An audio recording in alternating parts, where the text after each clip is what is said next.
Praise the lord. Hallelujah. Good morning. ఈరోజు దేవుని వాగ్దానము యోబు గ్రంథము 8వ అధ్యాయము 7వ వచనము.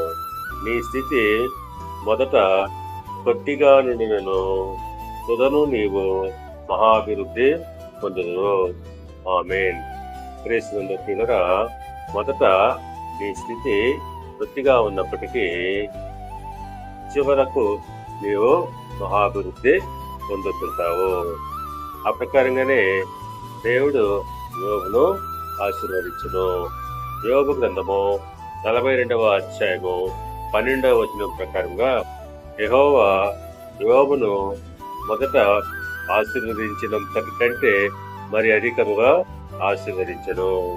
అవును, యోబు నీతి న్యాయములు అనుసరించి నడిచి దేవుని దృష్టికి యథార్థవంతుడిగా ప్రవర్తించినందున అతని స్థితి మొదట కొద్దిగా ఉన్నప్పటికీ చివరికి అతడు రెండింతలు ఆశీర్వాదము పొందుతున్నాడు. కనుక ప్రియులారా, ఆ ప్రకారంగానే మనము దేవుని యందు నీతి న్యాయములు కలిగి యథార్థవంతులుగా ఉన్నప్పుడు తప్పకుండా మన స్థితి మొదట కొద్దిగా ఉన్నప్పటికీ తుదను మనము మహాభివృద్ధి పొందుకుంటాము.